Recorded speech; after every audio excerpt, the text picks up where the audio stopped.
Hello everybody, అందరికీ నమస్కారం. యూజువల్‌గా ఒక డాక్టరు ఎందుకైనా మంచిది ఒక ఏజ్ లిమిట్ దాటిన తర్వాత కొన్ని టెస్టులు చేయించుకుంటే మీ వెల్ బీయింగ్ కోసం ఇది చాలా అవసరము. ఇన్‌ఫాక్ట్ ఒక ప్రాబ్లమ్ వచ్చాక దాని రిలేటెడ్ టెస్టులు చేయించుకొని అప్పుడు పానిక్ ఫీల్ అవ్వకుండా మెయింటెనెన్స్‌లో 30 ప్లస్‌లోనో, 40 ప్లస్‌లోనో ఒక సెట్ ఆఫ్ హెల్త్ టెస్టులు చేయించుకుంటూ ఉంటే అది డెఫినెట్‌లీ చాలా హెల్ప్ అవుతుంది అని చెప్పారే అనుకోండి. వాళ్ళు అలాగే చెప్తారులే డాక్టర్లు. వాళ్ళదేం పోయింది, ఊరికనే ఎందుకు చేయించుకోవాలి టెస్టులు? అనవసరంగా లేనిపోనివి, ఉన్నవి లేనివి ఆ టెస్టుల్లో బయటపడితే అప్పుడు భయపడి చావాలి. ఎందుకొచ్చింది? మేము చేయించుకోమని అంటూ ఉంటారు. కానీ నిజానికి అలాంటి వాళ్ళలో కొంతమందికి ఏదన్నా ఒకటి డయాగ్నోస్ అయిందనుకోండి, చేతులు కాలాక ఆకులు పట్టుకొని కూడా యూజ్ ఉండలేకపోయిన సిట్యుయేషన్స్ కూడా బోలెడుంటాయి. వీటి గురించి కాస్త డీటెయిల్‌గా మాట్లాడుకుందాం. మిమ్మల్ని భయపెట్టాలనో, లేకపోతే ఎక్కువగా పానిక్ ఫీల్ చేయాలనో కాదు. But let us know how this will help you no last మినిట్‌లో మనం పొరపాటున అయ్యో! ముందర చేసుండాల్సిందే ఈ పని అని అనుకునేలాంటి కొన్ని సిట్యుయేషన్స్‌ని డిస్కస్ చేద్దాం. బికాజ్ ఆయన క్లినిక్‌లో, ఆయన ప్రాక్టీస్‌లో చాలా మందిని పేషెంట్స్‌ని చూస్తూ ఉంటారు కదా! So, let us hear through him. మనతో పాటు ప్రముఖ గ్యాస్ట్రోఎంట్రాలజిస్ట్ ఉన్నారు. డాక్టర్ రవికాంత్ గారు. ఆయనతో మాట్లాడదాం. సార్ నమస్తే. నమస్తే నేను చెప్పింది కరెక్టేనా సార్? కరెక్టే. చెప్పండి సార్. మీ ఎక్స్‌పీరియన్స్‌లో కొన్ని సిట్యుయేషన్స్ షేర్ చేసుకోండి సార్. ఇప్పుడు యాక్చువల్‌గానండి కొన్ని హెల్త్ చెకప్స్ అని ఉంటాయి. సో, ఒక 45 ఏళ్ళు, 50 ఏళ్ళు దాటిన తర్వాత కొన్ని టెస్టులు రెగ్యులర్‌గా చేసుకుంటే మంచిది అనేది ఉంటుంది. సో, 2 రకాల పద్ధతులున్నాయండి. కొంతమంది చాలా జాగ్రత్త పరులుంటారు. సంవత్సరానికి ఓసారి వెళ్ళిపోతారు. సరే అన్ని టెస్టులు చేసేసేయండి, ఏవేవి అవసరమో అన్నీ చేయించేసేయండి. అన్నీ చేయించేసుకున్నానని చెప్తారు.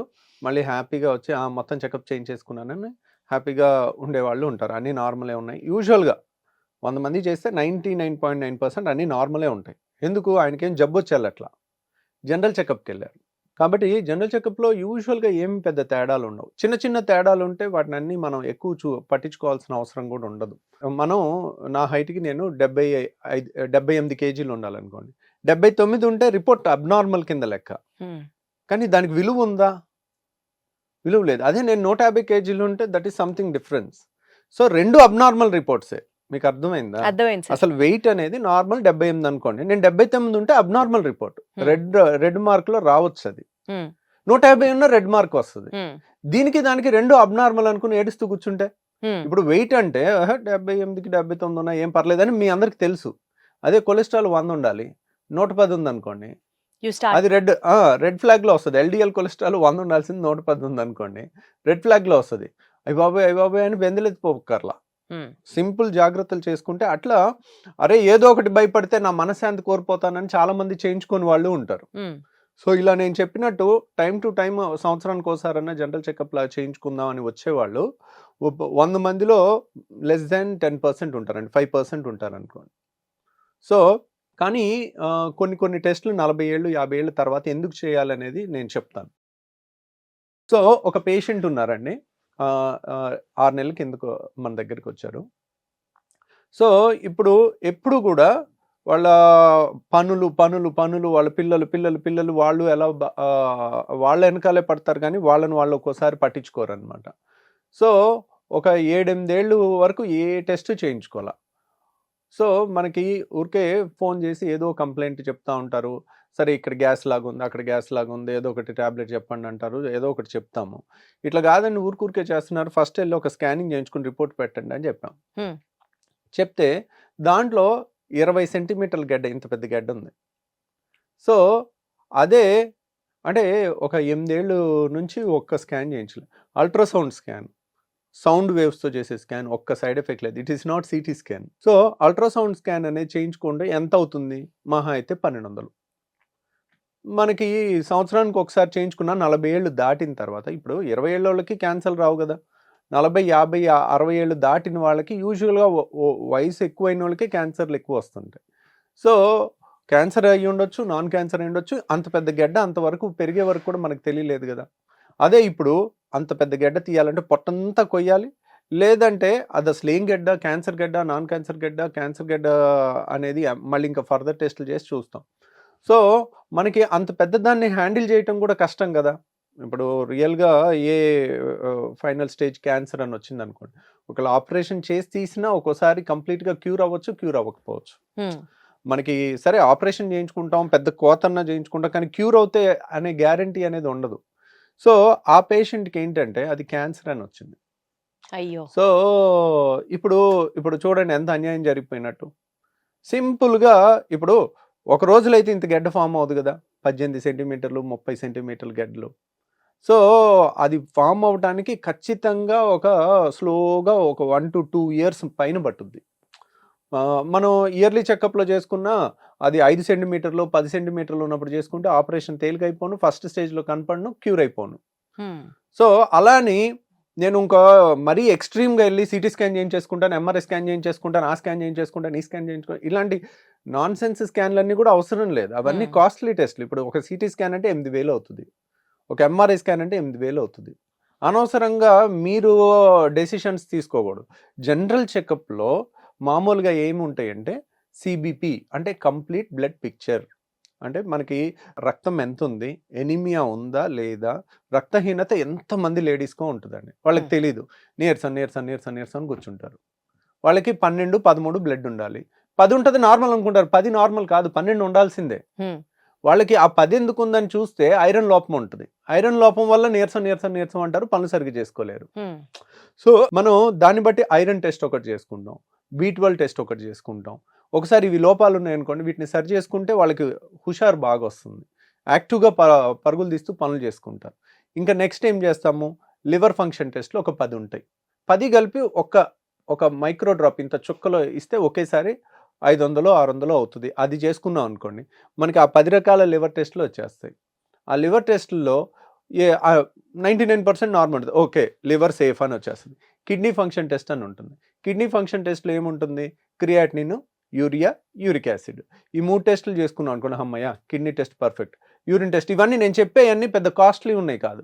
కంప్లీట్ బ్లడ్ పిక్చర్ అంటే 150 రూపాయలు. అన్ని ఒక బ్లడ్ శాంపుల్లోనే అయిపోతాయి, అన్ని ఒక్క బ్లడ్ శాంపుల్లోనే, ఒక బ్లడ్ శాంపుల్లో అన్నీ అయిపోతాయి. తర్వాత ఫాస్టింగ్లో వెళ్ళి కొలెస్ట్రాల్ ఇచ్చేసాం అనుకోండి, 40-50 ఏళ్ళు దాటిన వాళ్ళు లిపిడ్ ప్రొఫైల్ ఒకటి చేసాం అనుకోండి, అవి దాంట్లో LDL కొలెస్ట్రాల్ ఎంత ఉందనేది చూసుకోవాలి, 100 లోపు ఉండాలి, అదొకటి చూసుకుంటారు. తర్వాత షుగర్ ఉందా, తర్వాత బీపీ చెకప్ ఒకసారి చేసుకుంటాం. బీపీ అనేది మనకు రూపాయి ఖర్చు లేదు, అది అలాగే ఎక్కడికి వెళ్ళినా చేసుకోవచ్చు, ఇంట్లో అయినా బీపీ మిషన్ పెట్టుకుని చేసుకోవచ్చు. సో లివరు, కిడ్నీ, సిబిపి చేసుకున్నాము, CBP, LFT, RFT, liver function test, kidney function test. తర్వాత కాల్షియం టెస్ట్ ఒకటి చేస్తాం. కొంతమందికి కాల్షియం తక్కువ ఉన్న ప్రాబ్లమే, ఎక్కువ ఉన్న ప్రాబ్లమే, కాబట్టి కాల్షియము, సోడియం, పొటాషియం ఎలక్ట్రోలైట్స్ అంటారు, ఇవి చేస్తాము. ఇంకింతే. ఇవి చాలా వరకు ముఖ్యమైన blood test, core of the blood test. ఇవి చూసుకుంటే చాలండి. తర్వాత స్కానింగ్ ఒకసారి ఏంటి, యూరిన్ టెస్ట్ ఒకటి చేస్తాం. యూరిన్లో కొంతమందికి గ్లూకోజ్ పోతుందా, కొంతమందికి వేరే ఏమన్నా ఉన్నాయా, చిన్న చిన్న ఎర్లీ స్టేజ్లోనే తెలుస్తుంది. మైక్రో ఆల్బుమిన్ అని చేసాం అనుకోండి, యూరిన్ మైక్రో ఆల్బుమిన్ టెస్ట్ చేసుకుంటే మనకు ఒక 4-5 ఏళ్ల తర్వాత కిడ్నీలు ఫెయిల్ అవుతాయా, 10 ఏళ్ల తర్వాత ఫెయిల్ అవుతాయా అనేది కూడా మనం అంచనా వేయచ్చు. సో ఇది కూడా మంచి టెస్ట్ అనమాట, యూరిన్ మైక్రో ఆల్బుమిన్ అనేది. ఇది కూడా జనరల్ చెకప్లో పెట్టుకోవాల్సింది. తర్వాత ఇంకా నెక్స్ట్ ఏముంది, అల్ట్రాసౌండ్ స్కానింగ్, సింపుల్ స్కానింగ్ 1200 రూపాయలు. ఇలాంటివి ఏదన్నా క్యాన్సర్లు కానీ, గెడ్డలు కానీ, సిస్ట్లు కానీ, పొట్టలో ఏది ఉన్నా పొట్ట మొత్తం స్కానింగ్ అయిపోతుంది. పొట్టలో ఎన్ని అవయవాలు ఉంటాయి చెప్పండి, ఇటు లివర్ ఉంటుంది, లివర్ కనపడుతుంది, ఇటువైపు స్ప్లీన్ ఉంటుంది, స్ప్లీన్ కనపడుతుంది. పేగులు అంత పర్ఫెక్ట్గా కనపడకపోయినా అల్ట్రాసౌండ్ స్కాన్లో ఏదైనా పెద్ద పెద్ద గెడ్డలు అలాంటివి ఉంటే కనపడతాయి. తర్వాత గర్భసంచి కనపడుతుంది, యూరిన్ బ్లాడర్ కనపడుతుంది, తర్వాత 2 కిడ్నీలు కనపడతాయి. సో మనకు పొట్టలో చాలా వరకు సింపుల్గా అయిపోతాయి. సో అదే అల్ట్రాసౌండ్ స్కాన్ బ్రెయిన్కి చేయలేవు, ఎందుకు, ఎముక ఉంటుంది కదా, ఎముక లోపలిది కనపడదు సౌండ్ స్కాన్లో, అది సిటీ స్కాన్లోనే కనపడుతుంది. అట్లా ఈ అల్ట్రాసౌండ్ స్కాన్ ఇవన్నీ కలుపుకుంటే ఎంత అవుతుంది, ఒక 4,000లో చాలా వరకు జనరల్ చెకప్లో చేయాల్సిన మోర్ ఇంపార్టెంట్ టెస్ట్లు 90% ఆఫ్ ద సేఫ్టీ ప్రివెంటివ్ టెస్ట్లు అన్నీ అయిపోతాయి. సో అలా చేసుకుంటే చాలు, ఇంకా అంతకు మించి వెళ్ళకపోతే ఇది సంవత్సరానికి ఒకసారి 40-45 ఏళ్ళు దాటిన వాళ్ళు ఒకసారి చేసుకుంటే ఏదన్నా వచ్చినా ఎర్లీ స్టేజ్లో వాళ్ళు డిటెక్ట్ చేస్తే సరిపోతుంది, కొంత జాగ్రత్త. సరే, ఇప్పుడు మీరు చెప్పినట్లుగా ఆ పేషెంట్ కి క్యాన్సర్ గడ్డ అన్నారు కదా, అలా క్యాన్సర్ కి సంబంధించిన స్క్రీనింగ్ టెస్టులు చేసుకోవడానికి రైట్ ఏజ్ ఎప్పటి నుంచి అండి? ఒక్కొక్క క్యాన్సర్కి ఒక్కొక్క స్క్రీనింగ్ టెస్ట్ ఉంటుందండి. ఇప్పుడు ఫ్యామిలీలో మదర్కో, పిన్నికో, అత్తకో, మేనత్తకో, పిన్నికో రొమ్ము క్యాన్సర్ ఉందనుకోండి, సో ఆ లేడీస్ 50 ఏళ్ళు దాటిన తర్వాత ప్రతి 5 ఏళ్ళకి మ్యామోగ్రామ్ టెస్ట్ చేస్తారు. 50 దాటాక. ప్లస్ అన్నిటికన్నా బెస్ట్, మనకి మోస్ట్ వాల్యుబుల్ థింగ్, ఇంక ఇది లేకపోతే మనం బతకలేము అనేవన్నీ కూడా ఫ్రీగా దొరుకుతాయి మనిషికి. ఒకటి గాలి లేకపోతే మనం 8 నిమిషాల్లో చచ్చిపోతాం, ఫ్రీ. నీళ్ళు లేకపోతే చచ్చిపోతాం, ఫ్రీ. ఫుడ్ అంత పెద్ద ఖర్చేం లేదు. సో అలాగే టెస్టుల్లో కూడా మోస్ట్ యూస్ఫుల్ టెస్టులు ఫ్రీయే ఉంటాయి. Weight free, BP free. So సింపుల్గా ఇలాంటివి తెలుసుకున్నారనుకో, ఇవి ఇవి చిన్న టెస్ట్లు అని అనిపిస్తాయి, కానీ దే ఆర్ నాట్. మనకి ఏ ఖర్చు లేకుండా అందుతుండేసరికి దాని విలువ తెలియట్లేదు అంతే. కానీ మ్యామోగ్రామ్ అనేది ఒక్కోసారి 3,000 నుంచి 5,000 మధ్యలో అవుతుంది. డిజిటల్ మ్యామోగ్రామ్ 3D 2D అని రకరకాలు ఉన్నాయి. సో అదంత ఖర్చు కదండి.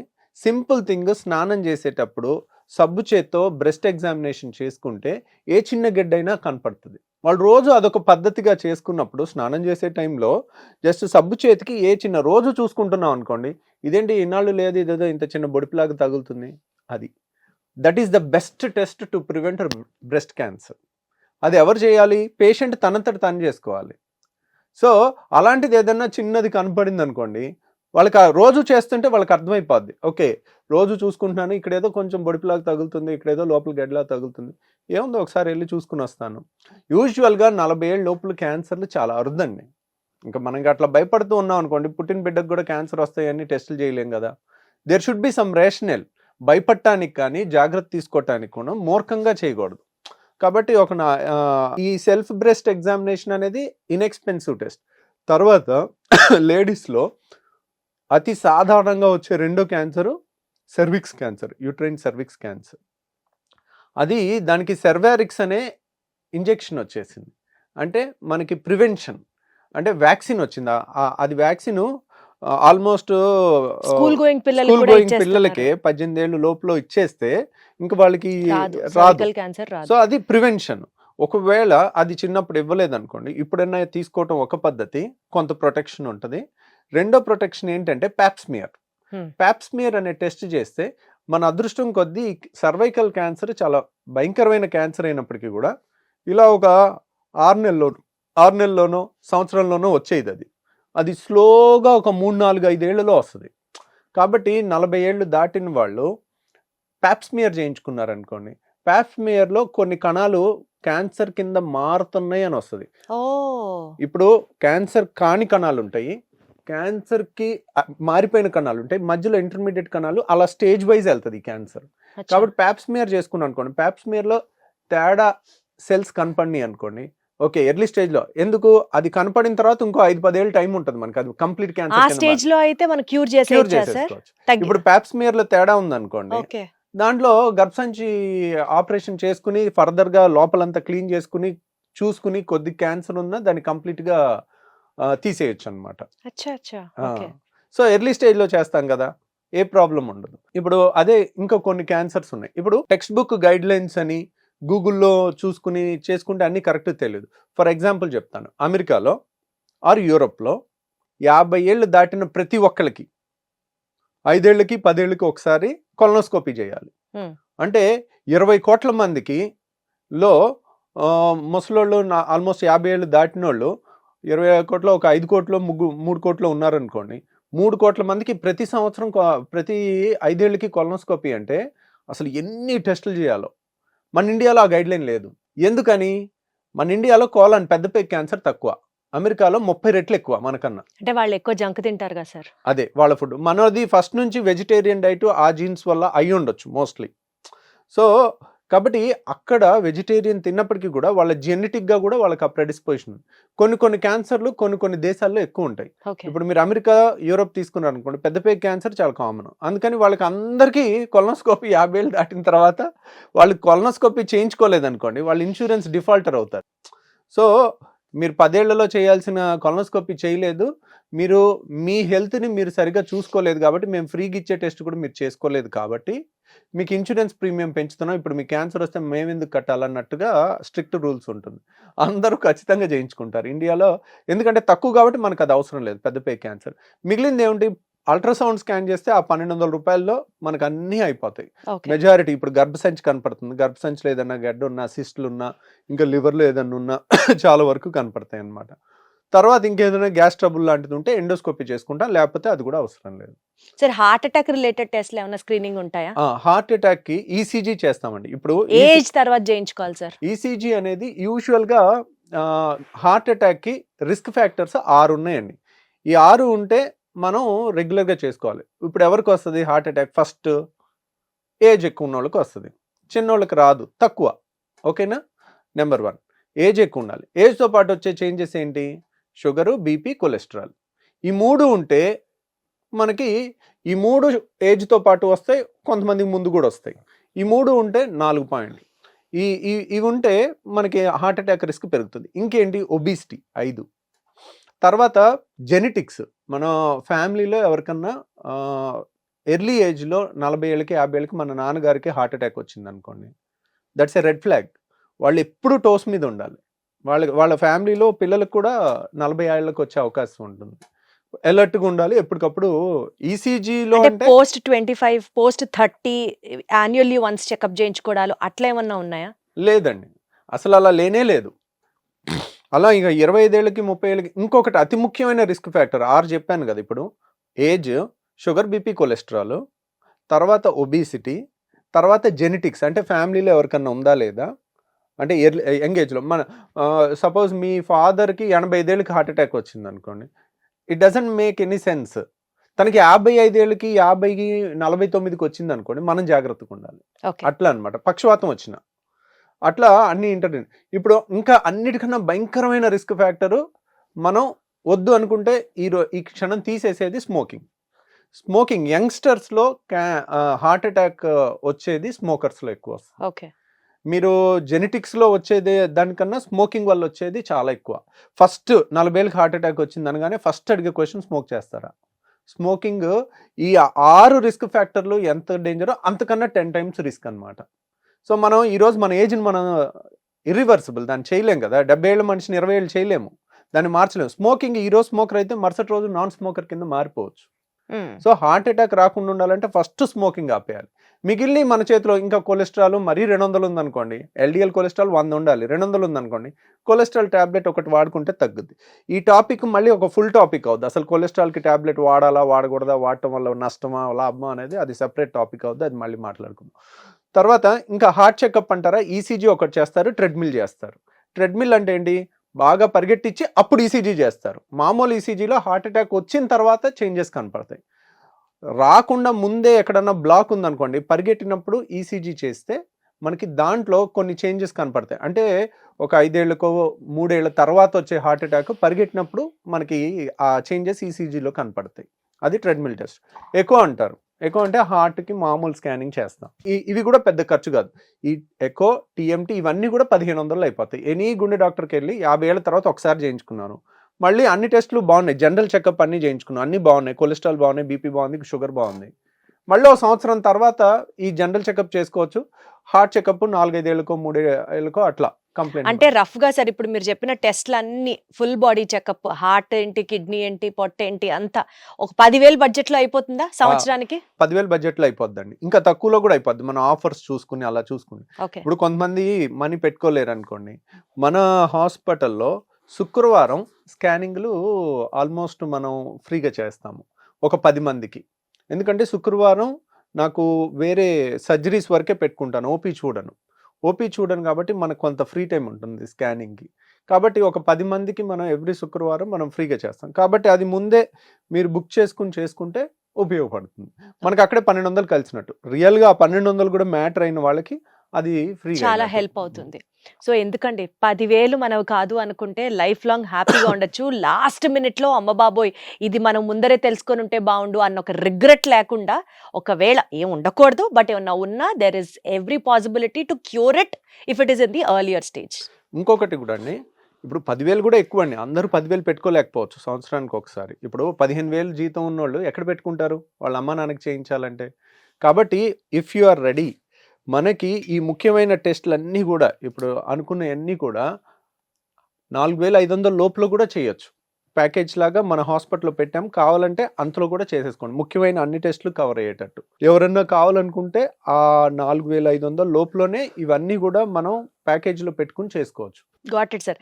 దానికన్నా ఒక్కటి మీరు గుర్తుంచుకోవాల్సింది prevention is better than cure అన్నది ఉంది కాబట్టి ముందరగానే తెలుసుకుంటే it is always safe rather than late అయిపోయింది అయ్యో ఇప్పుడు ఎందుకు అని అనుకునే బదులు. Thank you so much sir. Thank you అండి.